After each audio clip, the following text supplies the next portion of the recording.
Okay. Tēnā koutou katoa and no mai haere mai. Welcome to our first full working council meeting of the triennium. Welcome to all the newly declared councillors. It's fantastic that we could come to Cromwell for our very first working meeting.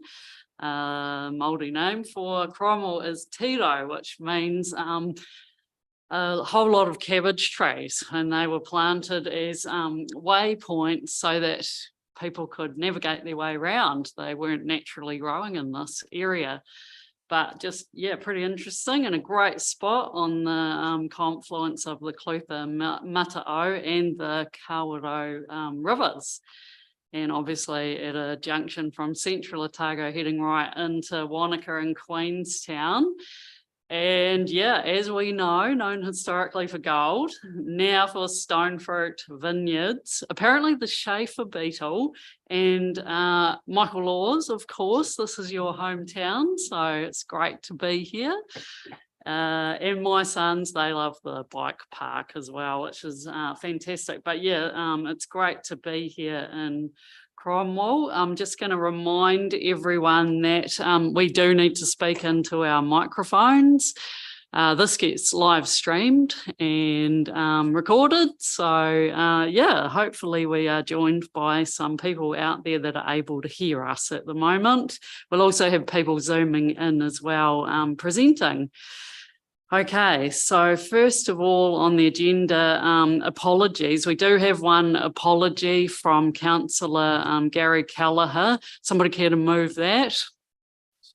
Councillor Malcolm, seconded Councillor Laws, all in favour, against, carried.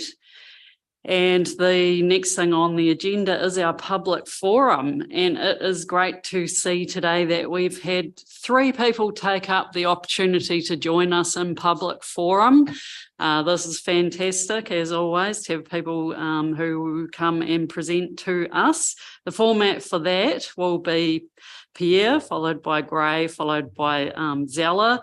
There'll be 5 minutes each, a little bit of time for questions, and we don't do discussion. This is a chance for us to listen and for you to present. So Pierre, if you would like to come forward, we'll just make sure you're all set up over there. Thanks, Andrew. Welcome. Thank you. Kia ora koutou katoa. My name is Pierre Marasti, and I am speaking on behalf of Extinction Rebellion. Climate change is the biggest threat humanity is facing alongside nuclear war. But unlike nuclear war, all of us share a common responsibility in the climate crisis, and all of us must work together to avoid climate collapse.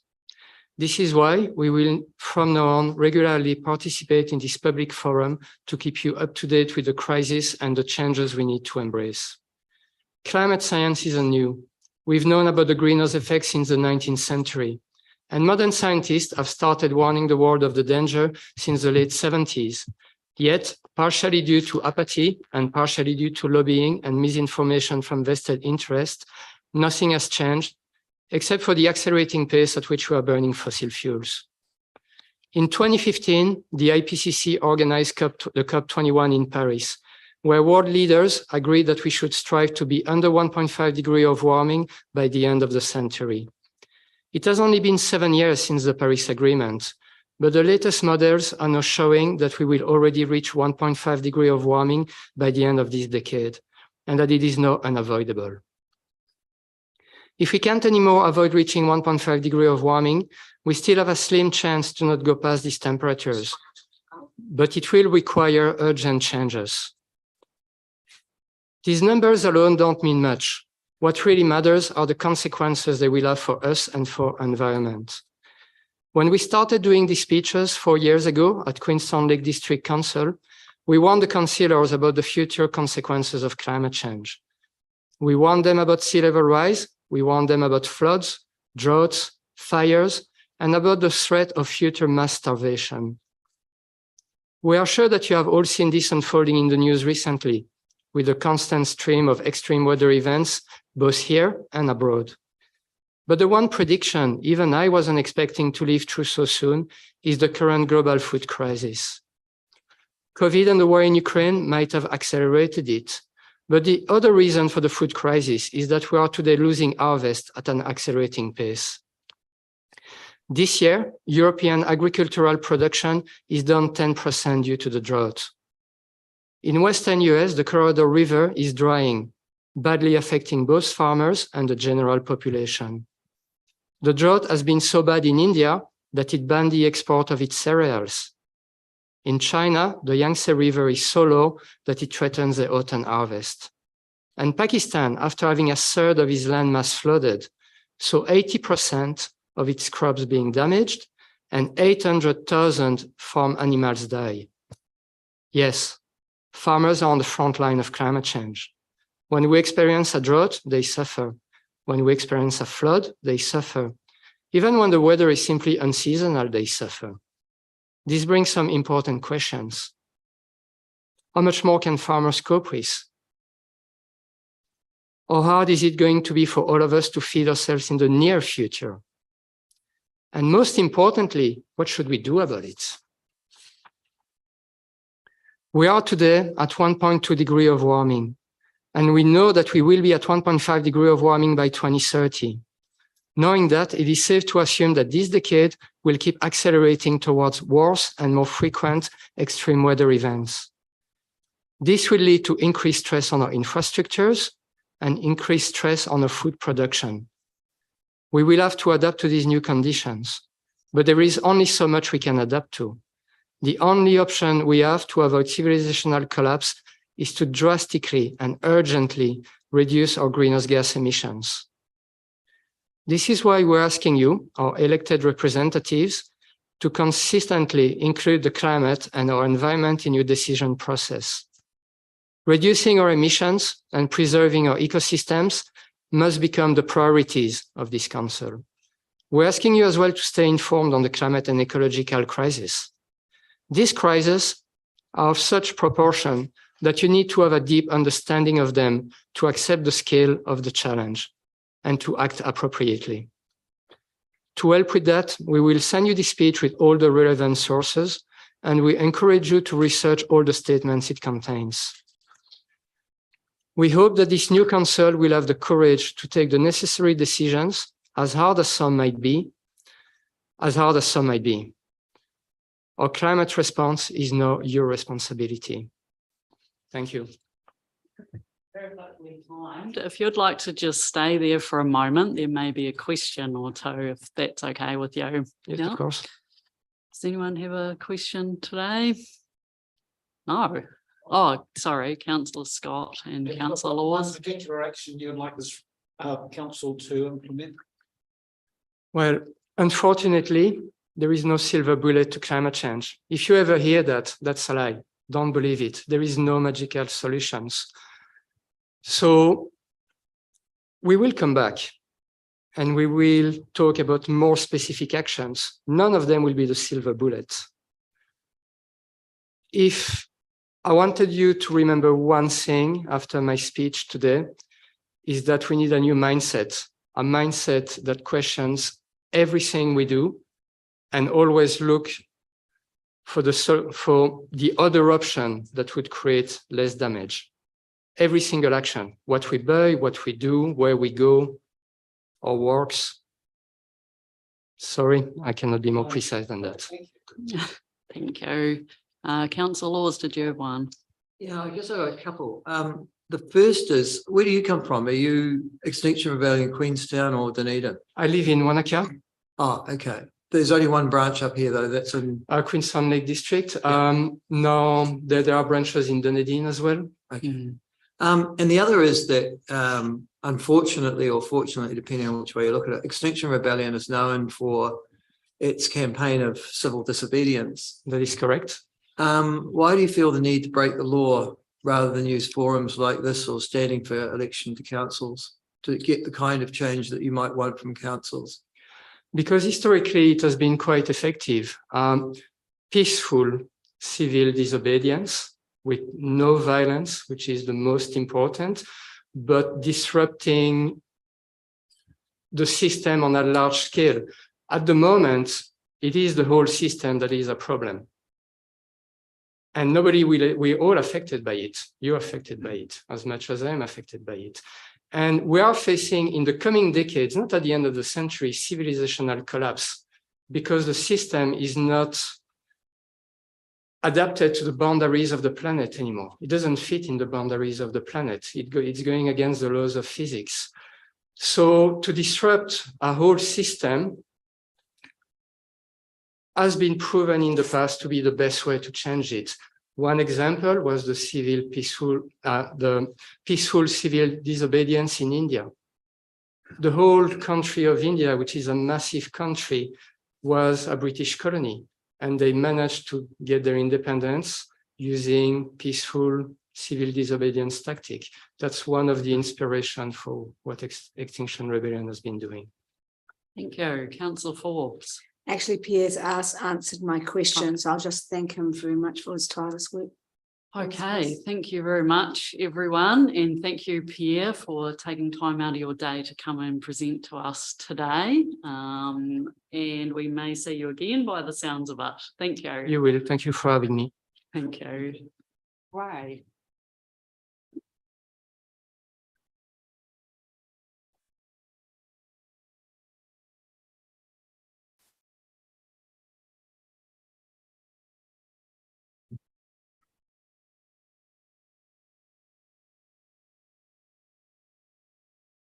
Welcome, Gray. Thank you, Madam Chairman. Tēnā koutou, tēnā koutou, tēnā koutou katoa.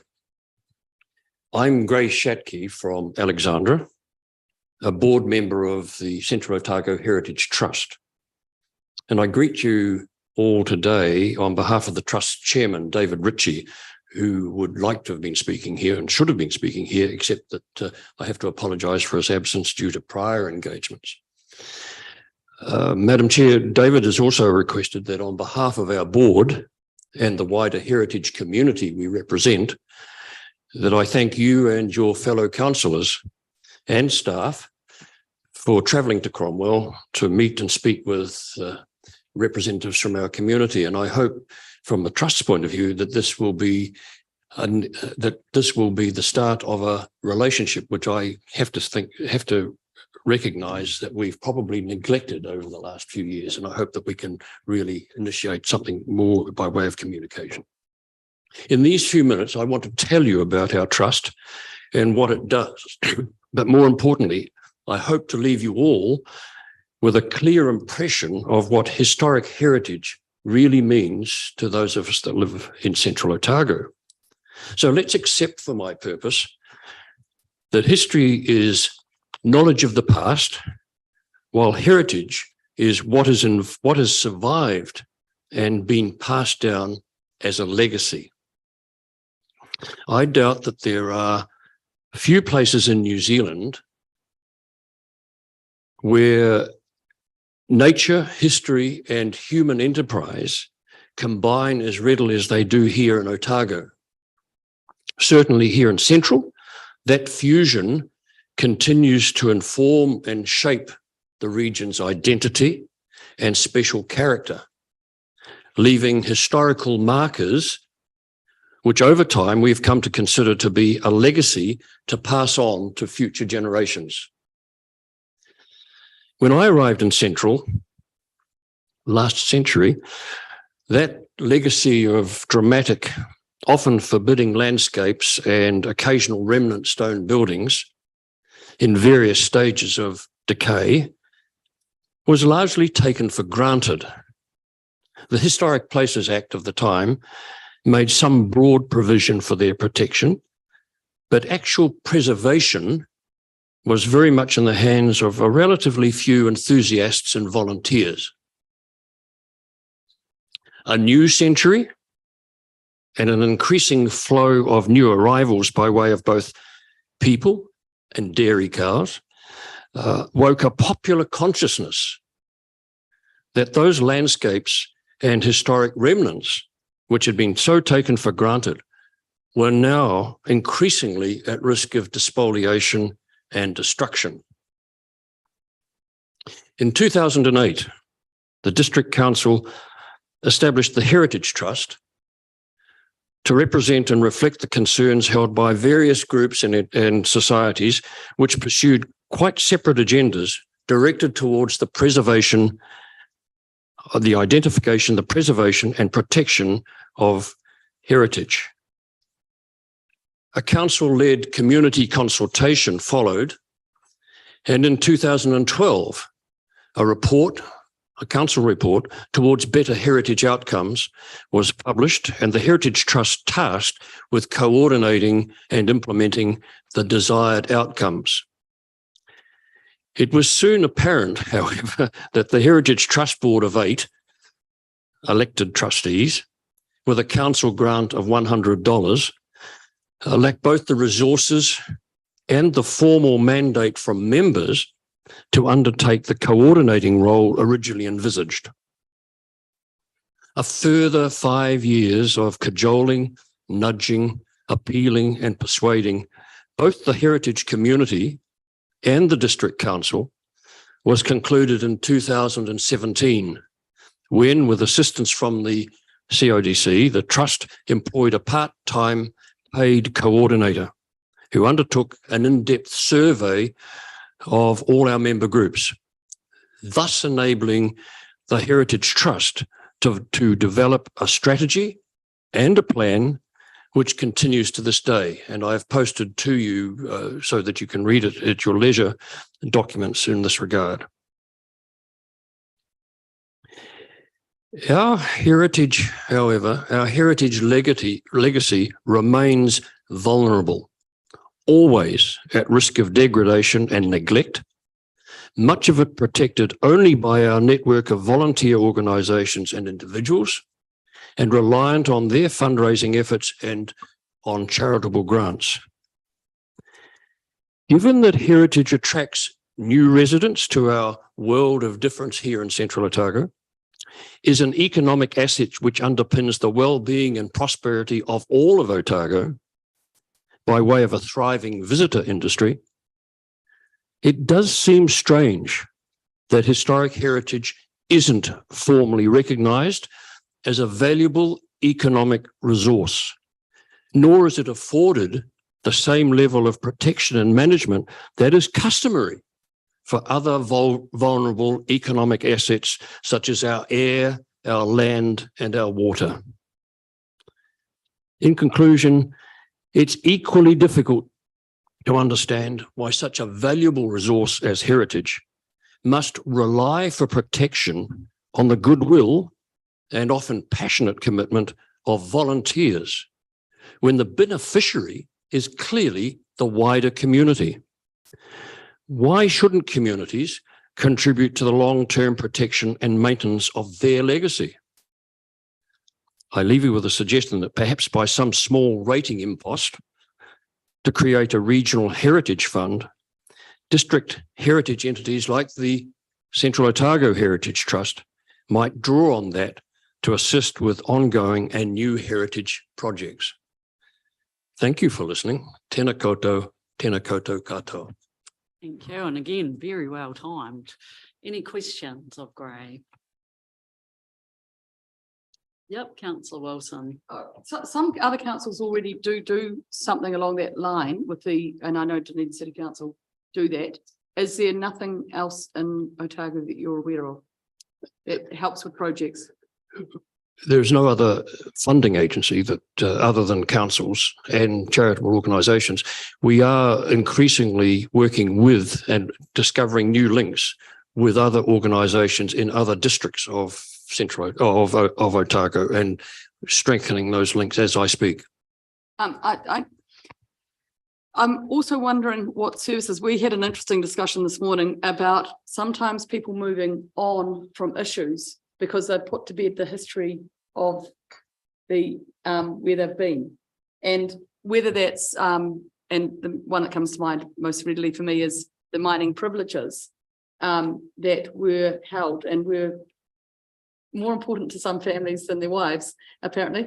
And so people took a long time to move on from that because they didn't have somewhere to leave that history in some ways. And I'm just wondering, is that the sort of engagement or work that you might do that would tell those stories and allow people to move forward from those positions because they've got somewhere to deposit their history. Okay, while you open up a whole new subject, I did mention change, the fact that the whole arena of heritage has changed. And I probably think it's fair to say that we've probably rescued any stone cottages that have survived. We've done all of that. But the whole concept of heritage has changed in the intervening years. And increasingly, and unfortunately, the system, and I totally agree with what we heard from our last speaker, that the system is broken and doesn't work for communities in the main. This doesn't recognize that the fact that there are two elements to heritage. There's the tangible, which we've been dealing with, stone buildings, just as an example. And then there's the intangible, which increasingly we find ourselves dealing with. And that's the memories and the stories and all the work that's involved in bringing those forward and telling those tales so that they can become part of the legacy that we pass on. I'd be very happy to talk to you in more detail, but in fact, you'll find that, and again, the documents that I've provided, there's a copy of our submission to the regional policy statement, which highlights some of the issues that we have to face up to, that we are dealing now with, in the main, with cultural heritage. Unfortunately, the system only deals with things and places, and it doesn't deal with peoples. I can recommend highly to you all, and if councillors haven't read it, I think it should be mandatory reading, to read that element of the draft regional policy statement that applies to Ngāi Tahu. It's a wonderful document, but it stands out because it emphasizes the heritage and the culture of our First Peoples, but it doesn't recognize that there are a number of other cultures now in New Zealand who've been here, for instance, from Europe, whose culture now has developed over 160 years into a specifically New Zealand culture. And I think that this is something that we need to address urgently. We have some other hands up. We'll just make them quick questions. Councillor Forbes, then known. Again, I just covered this where my question was going, but it was about you've submitted to the RPS, and I have read that chapter you're talking about, and you outlined that heritage should be reviewed as a natural resource. Is that, have I got the guts of that argument correctly? I think that's the point that I make there and in the regional policy statement submission, that we need to consider it clearly as a resource. The regional policy statement deals with resources, but it relegates heritage to a chapter, and it doesn't recognise it with the same mandatory protections that it does for Maori heritage. Thank you. Councillor Known. Gray, an estimation of historic structures that within the Central Otago region that don't have any form of protection by way of district plan protection or Heritage New Zealand protection, what approximate percentage wouldn't have protection? I'm talking about historic structures. I think historic structures, in fact, I would say that historic structures under present legislation and regional council and district council rules have a considerable degree of protection, but they're things, they're places, and that protection has been there ever since the Historic Places Act. But there are improvements on that, and it largely will apply into the cultural areas that I've just been asked to speak about. Everyone, we've come to the end of our time allotment there. Thank you very much, Gray, for coming along and speaking to us today. Thank you, Madam Chair. Thank you. Stella.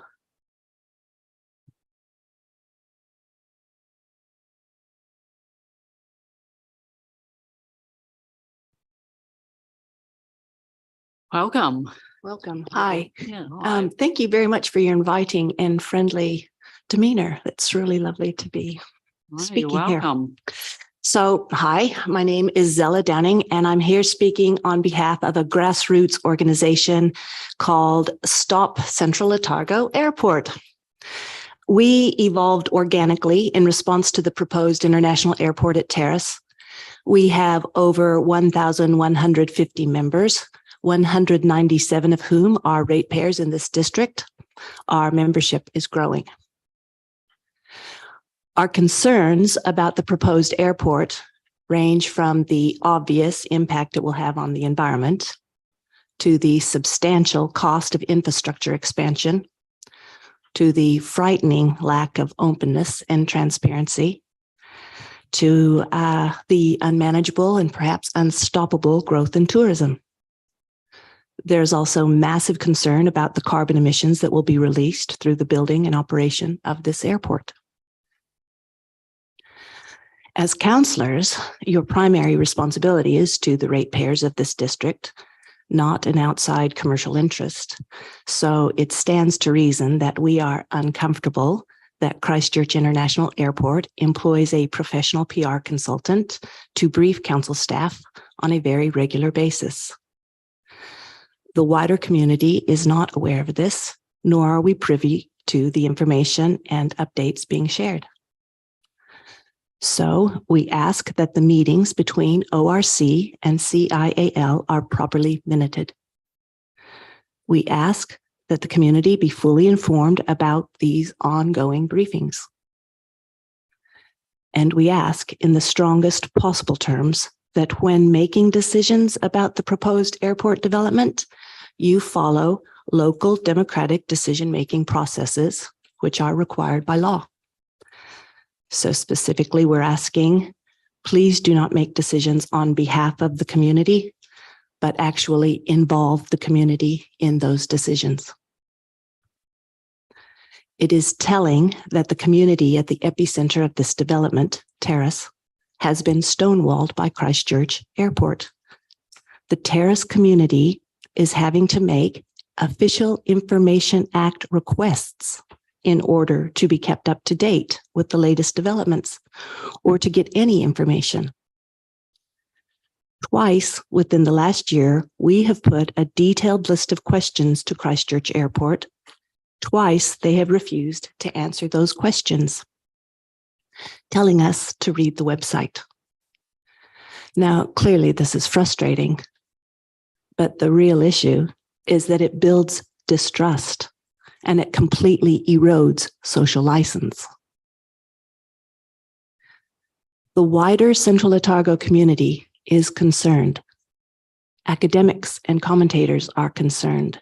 Even within the aviation industry, there is concern that the Christchurch Airport lacks a business case for the airport in Terrace and has no social license for the project.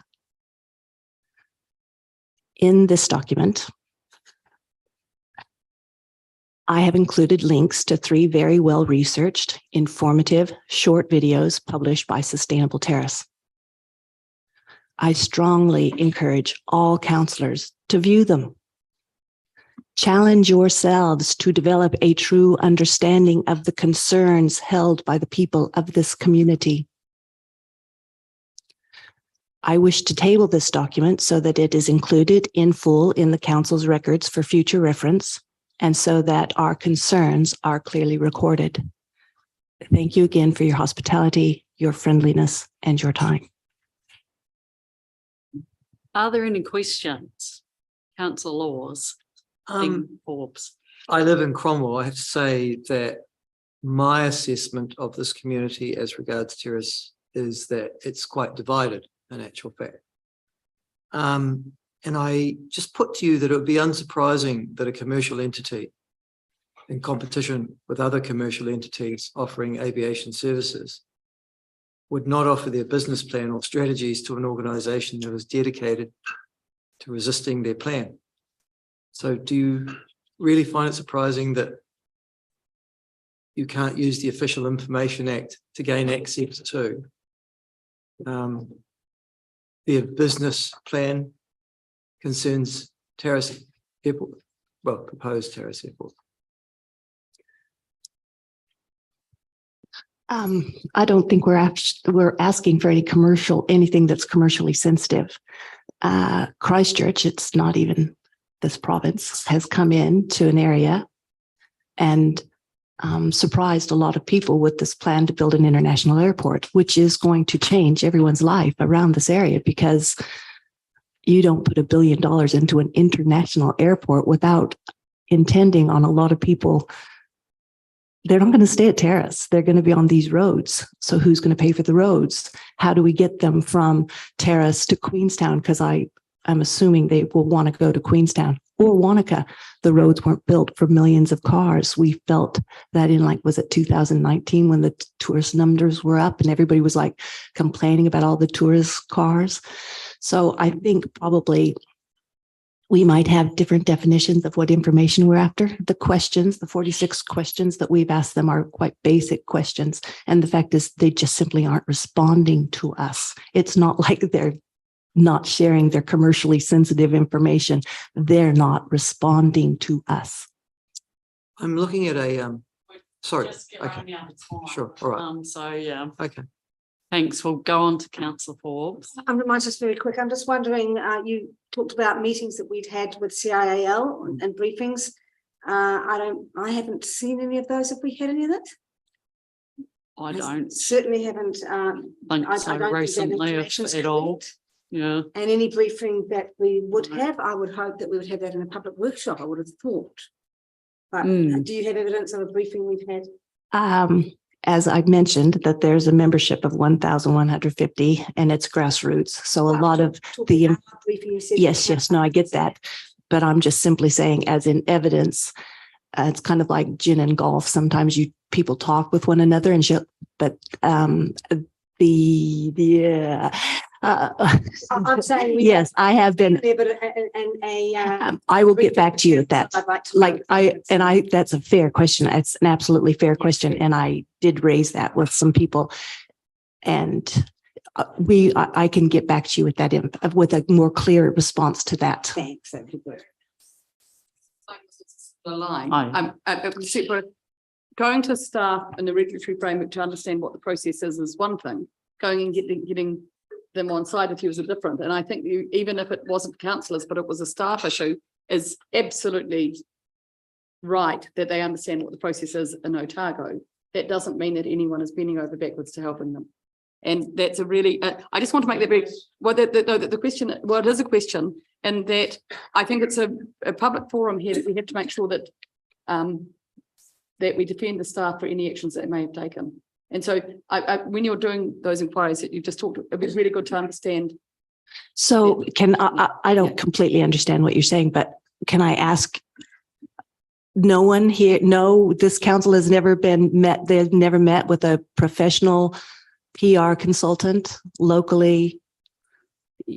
They haven't. Well, if that is the truth, then I apologize. I would have been misinformed. Sorry, I think it's really important to get that in the public forum out there. Thank you. Unless it was staff. Not that I'm aware of. Okay. Well, good. Thank you. I'm glad. That makes me happy. Meeting very early on with Michael Singleton as he walked to the airport one day. If you call that No. full transparency. Can't encounter by the sound of it, but okay, thank you. We've allocated all The the time transparency we wasn't, can I today. hope I didn't imply that the transparency was fully on ORC. Clearly, no. Thank no, you. that's No, Christchurch. appreciate you coming along, and to everybody that's come today to speak on the subjects that you are probably most passionate on in a very professional manner and sticking to your time allocation. Thank you very much. If I want to table these, well, I just. leave them with- Yes, can we have that copy? Just, yeah, give it to Di. All right, moving on then on the agenda, we need to confirm the agenda. There's a little change there that I'd like you to consider, but also note that at 2:00, we're going to formally adjourn to have some photos taken. So just warning anyone that's watching, or also that is coming up soon. So yeah, in confirming the agenda, we need well, I'd like you to consider accepting a late paper, which is the committee structure for 22 to 25. Does somebody care to move that? Councillor Malcolm, seconded Councillor Noon, all in favour? Against, carried. Okay, just a reminder on conflicts of interest there. Please stand aside if you do recognise that you have one of those. Does anyone care to raise it now or?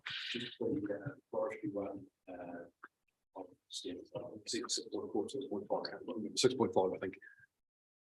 Yep, thank you. I'll just note that we did have a forest, but it is not a forest now, so it is, yeah, bare land, so, yeah. Apologies. And we don't intend to replant it, so, yeah.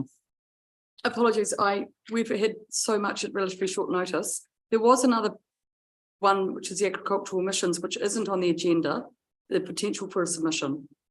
And we've got a paper on it, but I had thought it was an item. Should we be, because if we wanted to do a submission on that, do we have to do that today? I mean, we have to do it today because it's June. 6.8. Oh, so it is, sorry, they're not together. Sorry, I missed that. You're right. I don't, apologies. Okay. They're not, yeah. Right, conflicts of interest, if you've got one, consider it. I'm Yep. looking at item 6.2, and I'm not being Oh. facetious. And I'm thinking, oh dear God, we've all got a conflict of interest because we're going to decide on our salary. And I'm just wondering how we can get around this one with the Auditor General.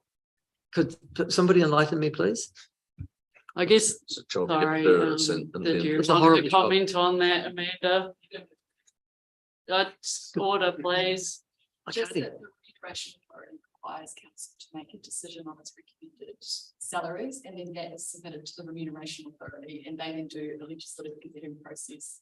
And at that point, once it's come back to council, we can then pay those salaries. So you're not the final approval. Thank you. Well, we've still got a vested Yep. interest in the outcome. That's the process, unfortunately, but yep, point taken. It's de minimis. We have confirmation of the minutes there from the first meeting. Somebody care to move those as true and accurate? Councillor Wilson, seconded Councillor Forbes, all in favour? Oh, did I actually move? Yeah, I did. The previous one of the, yeah, I did. Sorry, I was just double checking that. Yeah, all in favour of confirming the minutes? Aye, against, carried.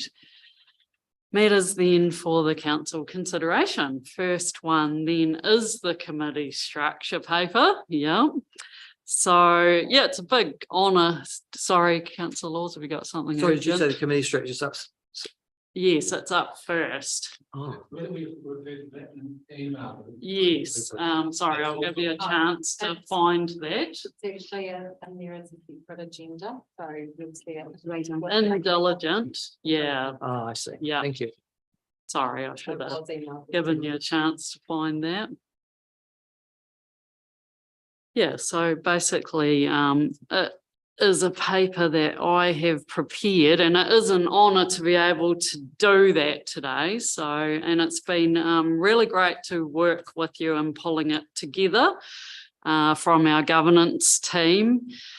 I think it's really important to note that it recognises the fantastic people that we have got around this table and the skills that community democracy has brought to us.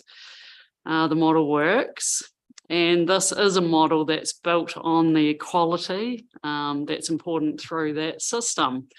So the proposal is there that we would be, well, that councillors who are co-chairs or chairs, and everybody is equal there.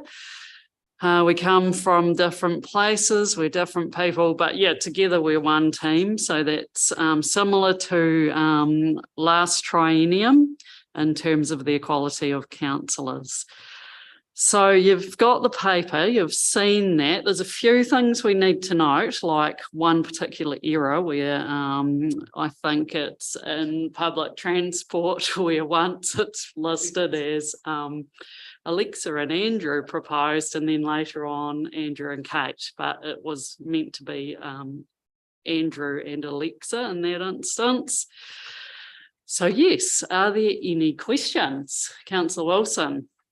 I think this is a really good opportunity for us to give a direction that we're changing. And I really enjoy the reformat so far. I think there are some things that we may want to do, like adding active transport to public transport, because if we do one, but we disappoint on the other, I'm not sure that today, given the agenda items, is the place to do that. And so I'm just wondering whether I'm really happy to move with the amendment to number 8, that notes the updated delegations committee titles and terms of reference for each committee and subcommittee will be brought back to a future meeting for consideration and approval. And that would allow those matters to be resolved over the next month rather than having to take up the meeting time today.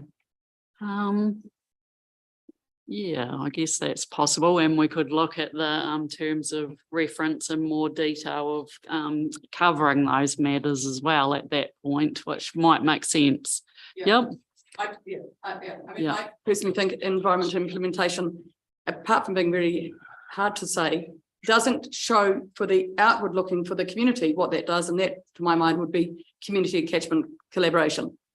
So I just think there's some nuances in there. Again, it's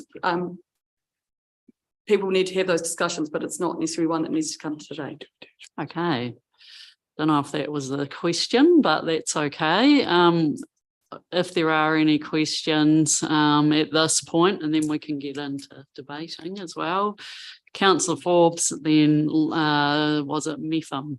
Just following up on Kate's there, are we able to rename the public transport and active transport? So we include that in there?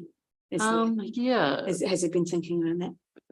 There has been some thinking from Councillor Wilson, particularly on that one. Do you want to talk further then, Kate, on why it could be done today? But you've just said that you feel that it would be better done in, say, the December meeting when we can look at terms of reference and what we're all aiming to get out of this committee. I think so, but I'd just like us to try and just get that bit of it so we can look at the terms of reference, because it's quite a big change. So the question is, could we today agree that that would be a public transport and active transport meeting, and then we could have made a motion along those lines, of might course. be, but just putting it out there as a question. Councillor Mepham. Well, I was really just scratching my nose, but sorry. but I will follow that. Just in regards to the delegations policy, Kate, you're suggesting we put that off. Are you saying we're putting the approval of those delegations off? That was the motion already in the paper, number 8. Right. I'm just saying, given the title of the committees as another one that is put off, because while the structure, the meetings or the chairships will stay the same, and that's important for the next paper, the names that we give them relate to how we organise our staff. It doesn't necessarily relate to how the community see us.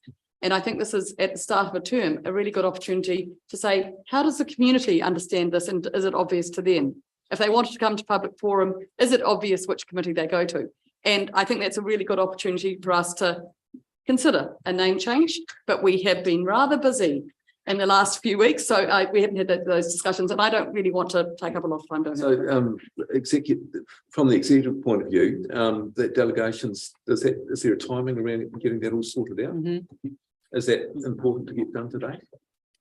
It's in the December meeting. It's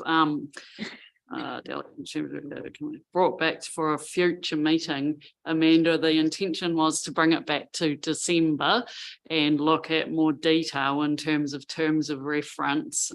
Delegations will need to be revisited too. I'm not sure if that'll be that timing as well. Do you want to expand on that, Amanda? We can add that December meeting. Really good delegations are how much decision making the office needs to have versus committee, Yeah. the council making the decision and the committee reporting into council, so it's. They're the normal things to the delegations. Yeah, all the key delegations. So that's what, yeah, generally happens there. There'll also be a list of a whole range of other representations that we're on as well. So this is the main committees, but there's other ones as well that we would allocate at that meeting. So there's a bit more work to be done. This is just the initial main committees. Yeah. Thank you, Councillor Laws. I'd like to raise the issue of mana whenua on these committees. I'll speak to the motion later on, but I just want to ask the question. How is it anticipated, to explain to new councillors, at the last council we had 2 representatives on the policy committee. Yep. And they had a speaking and a voting role on the policy committee. Yep. But that they didn't really have a decision-making role in one sense, and that was because it's council that makes the final decisions. So I'm anticipating that the same structure is in place here. That although the committees make recommendations, it's council, and council may decide to revisit a particular issue were it to be. I'm interested in how mana whenua then will end up on these committees, what the process is. That's all right. No, Sorry, I'm it's listening. important to be informed. Yeah. I'll ask it again. What is the process by which mana whenua representatives will end up on these committees? Have they been consulted prior to this being put together? And have they indicated their intention to serve? So, yes, when we were at the marae, we talked just briefly that the process would be that this council, first of all, would need to agree to this recommendation, and then there'd be a process from here through the Rūnaka to select who would be put forward. And then what does this say here? Blah, blah, inviting to brought back to the council for confirmation. So this, Or will it happen at Yes. some other I time? think indication from iwi was that it probably would generally take about, I don't know, 2 or 3 weeks to be able to achieve that. So yeah, I think would be aiming at December, but that's not a process that we entirely control, is it? No, because I guess my question then leads to the next one is, to whom are mana whenua responsible and accountable? Are they responsible and accountable to the Otago Regional Council, who I presume will be paying them some form of remuneration? Or are they responsible and accountable solely to Ngāi Tahu, or I think it's locally pronounced as Kai Tahu, Rūnaka in the area? I guess it's the same as the ability in local government to have anybody, I guess, on your subcommittees for their, I don't know, skills, expertise, partnership, whatever. You can bring in anyone you like into your committees, and they can have whatever opinion they like once they're in there. So I guess, yeah, they're the same as, I guess, regional land transport, where we've got a whole range of different parties that work together, share ideas, and yeah, so I don't know if that may not have answered your question, but. No, it's just that it would be nice to know, without being here, I mean, it's hard to ask, isn't it, really? But how they would see their role on, and I don't have an answer to that. And I think it would be useful to be able to define in some way, shape or form what the role of mana whenua representatives is on these committees, given that we've Yep. This paper anticipates elevating one to chairmanship and then adding another representative to another committee as well. So it's a change Yep. of what we've had. I guess the delegations and the terms of reference would be something as well, and everyone would need to be abiding by that, I guess, within those realms. Yep. Councillor Mepham. My understanding is that they are considered partners to Mhm. the Otago Regional Council. Yep. And I would think that in that sense, they have that representation on those committees. Mm. Well, that doesn't Thanks, yeah. explain it. Councillor Scott. I was going to move the recommendations and speak to the recommendations if we finish questions, Madam Chair. Yep. You've got a question. Yeah, sorry. Thanks, Councillor Scott. I think some people had their hands up just before you got in there that have got genuine questions, but thank you. I'll keep that there in the back of my mind. Councillor Wilson, then Councillor Malcolm. That wasn't a question. I had foreshadowed that I would move the Oh. amendment with that asking the You question. had, yeah, sorry. Councillor Malcolm. Yeah, all in this subcommittee, you've extended that membership now to 7, to 7, whereas previously it had been 5. So what was the rationale behind that? And why then just don't you call it committee of the whole, because we're just about all there? Yeah, I guess we were refining that, and that now's the time if you would like to cut that back. Also, with my role, I think I don't need to be a member of the committee. I'd like to attend the meetings. So you could definitely take me off as an actual member. Yeah, that's right. But yes, we can look at that. I was just trying to ascertain the rationale around that as to why the increase. I guess there's guidance that it's from the Auditor General that between 5 to 7 is good, and I try to be inclusive there. But if there's somebody who isn't particularly keen to be on it, then yeah, we could easily remove them.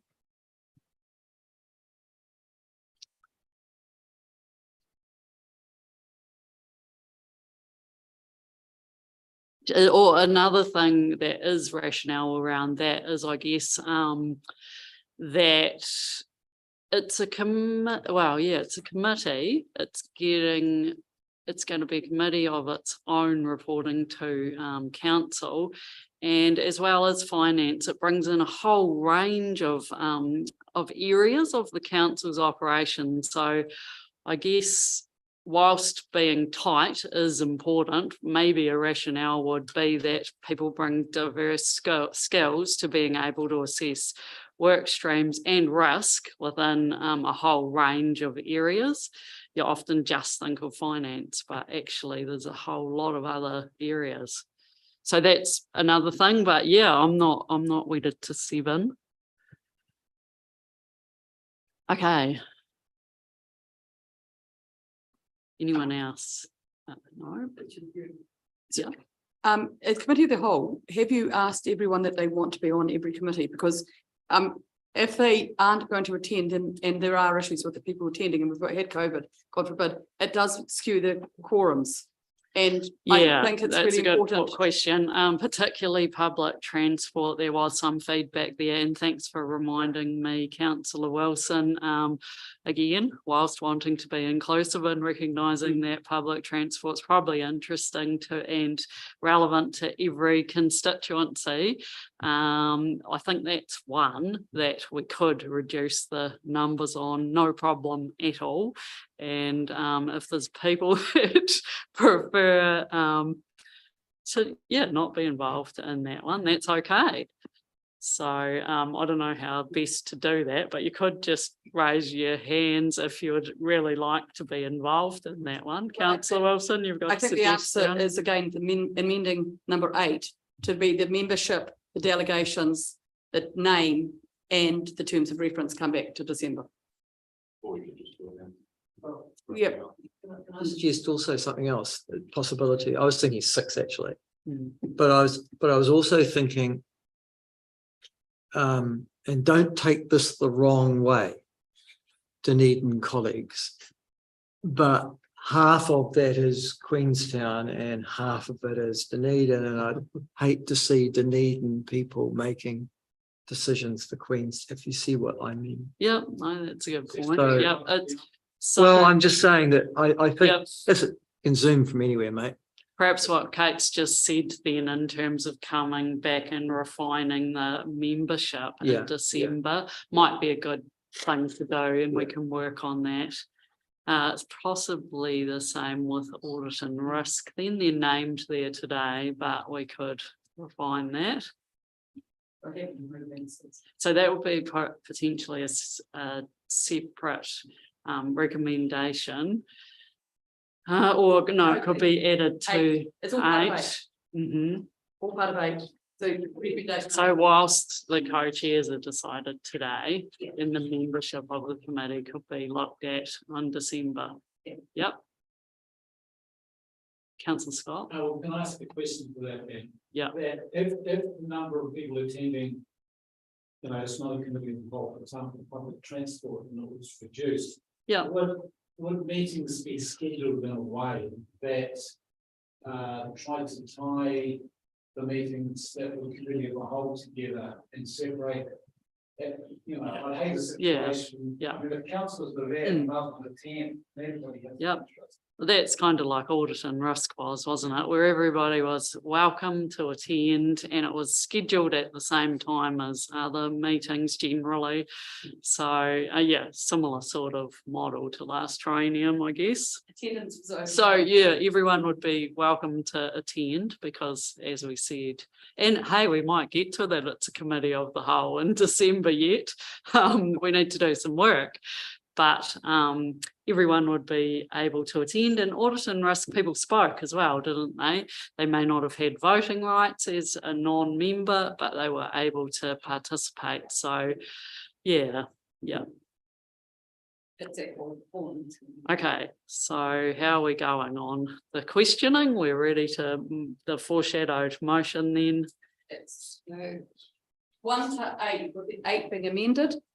2, I present you the amendment, so it includes membership and the name of the committee, along with the delegations and terms of reference coming back to the December meeting. I haven't put December because just in case staff have any other issues, but it's the next meeting we can come to. Thank you. Elliot. Okay, Elliot seconded, and that brings in then all of the recommendations together, Kate. Okay, does anybody care to speak on that? Councillor Scott. Cool, thank you. A couple of points. I'm certainly happy to support that motion. A couple of things about what's here in front of us. Firstly, there's quite a few things that I like. The first one is that now we actually have a structure that, as I understand it, aligns with their planning structures, their staff structures, correct? Yep. So, I mean, that's the tech in terms of efficiencies, so that's excellent. Secondly, I think all councillors have a role. All councillors potentially have an equal role in terms of the co-chairs. We shouldn't take that for granted, and that's something that was introduced in the previous term. I think was a constructive step. I'm really looking forward to the iwi representation, and in relation to Councillor Law's comments, just make the point that we did have 2 days on the marae where we actually went through in detail where the iwi representatives Taitahu were coming from in terms of their partnership roles and responsibilities. And that certainly assists me in my view and how they'll be involved in this process. Thank you. I support the name later. That's a constructive step. And I also support, though, us moving and agreeing this arrangement now, because as we saw in the annual plan process earlier today, I think it's really important that the co-chairs actually meet with their directors and look at the preliminary plan, dig a bit deeper, identify any gaps. And I think we've given ourselves a relatively challenging timeframe to actually do that. So I'm very happy with what's proposed, and thank you for your timeliness in terms of pushing this through. Thank you. Thanks. Anyone else care to speak? Just- Councillor Forbes. It's kind of a question, really. I'm sorry, I meant to raise before. We've got on Regional Transport Committee. Kate, are we thinking co-chairing that? Is that, it's not clear here? I don't Yeah, know. Or are we good thinking, or point. do you want to take Question is there one chair, and is there a statutory responsibility that it is the regional council? Does anyone know that? Apologies. Oh, sorry, I couldn't see you, Amanda. I can't hear. him. Oh, So. sorry. The mic. Well, it says we can double check. We can double check it. We're not approving today then who the chair is. I'm not sure whether they decide it amongst themselves once they meet, because it's a whole range of other agencies as well as us, and whether we can actually make that decision today. I understand this is actually written down. The chair needs to be the OIC. That, yeah. Yeah. So if that's the case, then we haven't actually formally got the answer to that. I thought that was the case, and if that's the case, then it would be Kate Wilson is what I suggest. But I don't know for sure, which is why I've got it there at the moment, not written down specifically. That's fine. Is that okay? Yeah, I'm very happy with that. Yeah. Public transport, you can take that one. That's- You can tell the court. No, that's good. I think that there is a statute, because we went through a process last time of being able to have a second, remember? Yeah. Yeah. No. Okay. Elliot. To touch on that, I presume, can we just vote for that conditionally, like assuming that is in fact the case, that it's the OIC chair? Amanda. Sorry, like, I've just checked the legislation and it does say, part 6, each regional council must appoint from its representatives the chair and deputy chair of the committee. Okay. So it sounds like we need to amend again the motion to have that we're going to specify that. Oh, it's already there. Yeah, thanks. It must have been later on that you were referring to then, Councillor Forbes. It's all there. Oh, no, you can put. No. It's like my name into Yeah. or the Okay. So speech on. Okay, sorry, Councillor Weir. I obviously, if we're saying that the title is going to be confirmed in the December meeting, that sort of leaves the potential to have them completely changed, but I trust all of us to stick mostly with what it is and just have that be that one sort of detail, that active transport to be debated and decided on whether that is part of public transport, whether it's maybe part of more regional transport, and that's something to decide in December. So I'm just put that as the amendment. Okay. Sorry, what did you say? You want to do an amendment along those lines, specify that or no? Okay, thanks. Yeah. Councillor Laws. Are you going to, sorry, have the all 8 motions been Put moved together was together? what, yeah, unless, yeah. Oh, because I'd like to speak to 4 and 5, but I don't want to oppose 1, 2, 3, 6, 7, and 8. Okay, shall we take them separately then? What the issue is. Sure. First of all, can I just compliment you, Gretchen, Thank you. on the way in which you've handled this process, the conversations that you've had with all of us, and the spirit of consensus and compromise that you've brought to that. I really appreciate it, and I think it shows excellent leadership. So Thank you. For previous councillors will have heard the speech before, so it's okay, Brian, you can probably go to sleep while you listen to this. But for new councillors, you won't have, so here we go. I have a fundamental philosophical objection to the appointment of non-elected representatives on the Otago Regional Council. I'm a huge believer in democracy and the idea that you represent your community in toto when you sit around this table. And the concept that there will be representatives sitting around this table who do not have the best interests of Otago at heart, but who are here primarily and only because of their ethnic background is philosophically abhorrent to me.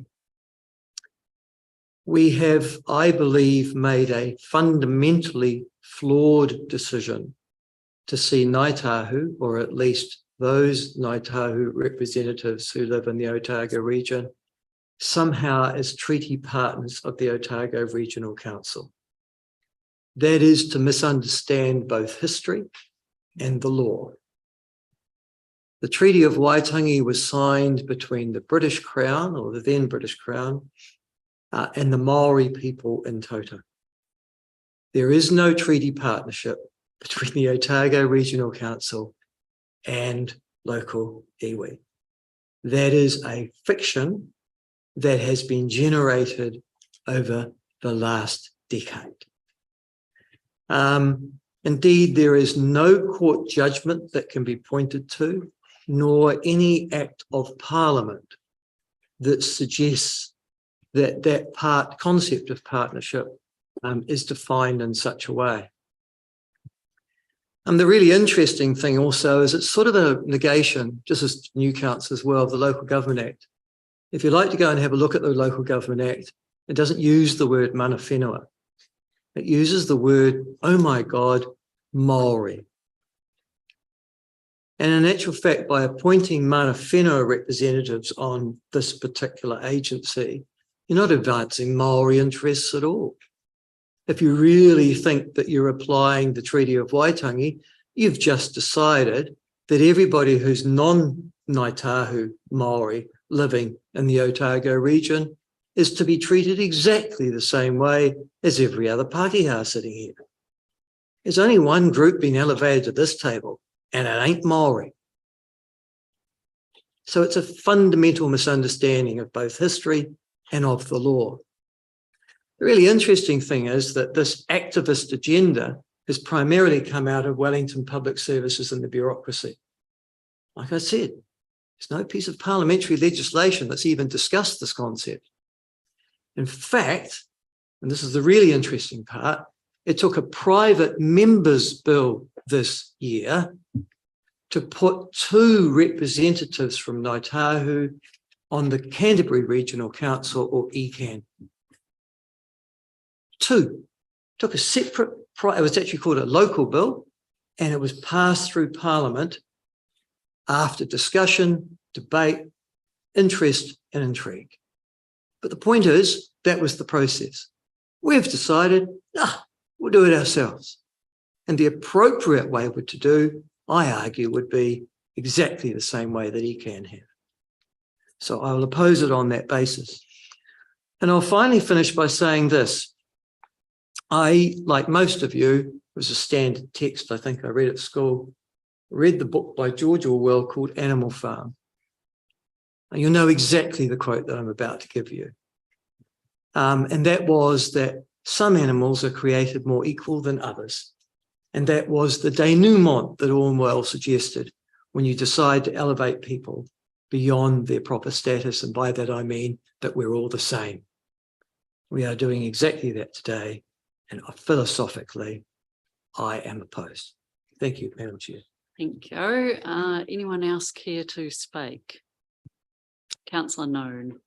Thanks, Madam Chair. I concur with Councillor Moore's comment to you, congratulating on you getting us to this point. So thank you. Thanks. Say something else. No, we didn't. I want to refer all of us to the Mana to Mana agreement, which I've just pulled up. And for me, the membership of committees and the iwi involvement, as outlined in the paper, it's about progressing Mana to Mana to another level. It's about adhering to the spirit and cooperation of the partnership that we've had with Kaitahu for, I think, about 18 or 20 years or something along those lines. So we're taking it to another level. And I think that our experience on the marae, we heard from particularly Edward about the aspirations around ensuring that their history and beliefs are well heard by us through our planning processes to ensure that that policy picks up on their beliefs. Equally, we have that opportunity as individual representatives around the council table to install those beliefs on behalf of our constituents. So it's not so much about the treaty, in my view. I accept the treaty the way it is, what it is, but I'm just reinforcing that for me, this is moving on some of the principles in the Mana to Mana agreement and just taking it to another level. And it's been, as Edward's described, they've been pretty patient over the years, and I think relatively small incremental steps is where we all feel comfortable with. And I think this is just another one of those steps along that pathway. So happy to support the recommendations and endorse what Kate has alluded to about the Transport Committee or Public Transport Committee having the active mode shift imposed in there. And I know we're going to decide that at a later date, but that's good to have that in our minds going into that meeting on the 9th. So thank you, Madam Chair. Thank you. Anyone else? Councillor Malcolm. Yeah, well, I'll vote against that part of the motion, and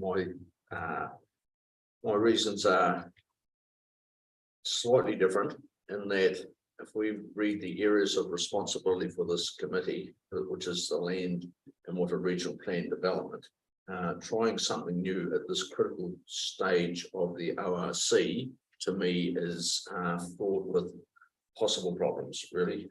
We've got a deadline to make by 2023, and to chair this committee, we're putting in all due respects to our deputy chair, but we're putting two completely unknown chairing people that are unknown to what we're actually going through at the moment, have not been part of the ORC's plan to go towards our land and water plan, and we're saying chair that committee and bring us home by 2023. And so I have a real concern, not with the people, but the fact is this we have to deliver. And this is the most important. We need experience doing that role at this time. Just so I cannot support that combination at this stage. Thank you. Councillor Somerville. Thank you. Look, I just like to say that, look, I do support the appointment of those mana whenua representatives.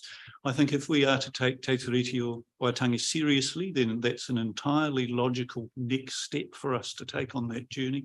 And I think it's also entirely in line in terms of supporting the regional council's environmental objectives too. Thanks. Thank you. Just double check that people have got their mics on. Some lights go on and some don't. It's hard to know. Yeah, I was wondering about that one. Sorry. Thank you. Anyone else want to say anything before we put these recommendations, motions? No? Right reply? Sure. I think I like the fact that Councillor Laws has challenged our understanding of what our job or the legal position is, and as he's right with his name to have done. I think what I would reflect on, having sat with the previous chair of this council saying she would like to see our declaration change of oath changed, maybe we should be considering that as having a upholding the Tiriti as being part of that declaration, which would be an interesting process. But thank you for the idea. Look, the changes that I am trying to bring in here are that I think this council has often been doing the doing, but it isn't understood because we wrap ourselves around words that aren't understood by people outside. And so what I really want to ensure that we're doing in the start of this process is having an outward facing council that people understand what our committees do. And so while I've mentioned public and active transport, it equally is about environmental implementation, changing that to something like community and catchment collaboration. And I really challenge those other chairs or co-chairs to think about what does it look like for their committee names, not worrying about the structures internally. And so that's really why I'm driving this. Thank you for your patience in that discussion. And I hope that you will be supporting all of these motions because it is the right thing to do. Thank you. Councillor Ware, you were the second of, if you, I get right. yeah. Okay. Finished then. The first one of the recommendations is that we note the report, all in favour, against, carried. Second, adopt the new committee structure attached to this report. All in favour, against, yeah. It's as amended, isn't it? As amended. Can we put as amended in there? The structure's fine though, Yeah, isn't the it? structure's fine. Yeah, it's just there was one error in the back, no. so I thought, yeah, Okay. the structure's fine. Thank you, sorry, so that was passed. Approves inviting, oh no, we were up to approves the appointment of co-chairs to the committees as listed in the attachment. All in favour? Aye. That's the one that's as amended. As amended, the co-chairs for RTC and for public transport. I think they're both going to be amended. But we've got two different, we've got it's got it's got Kate and Andrew as public transport. No, that's just in the detail of the paper, Oh, that's not okay. on the All right, yep. structure, yeah. Okay, good. Yeah. Thank you.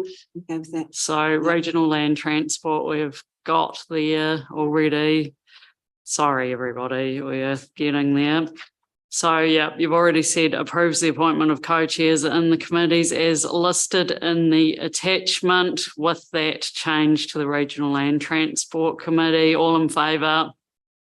Against? Carried. Improves inviting mana whenua to nominate 2 representatives to be members of the Environmental Policy and Science Committee, including one as co-chair. Nominations will be brought back to council for confirmation. All in favour? Aye. Against?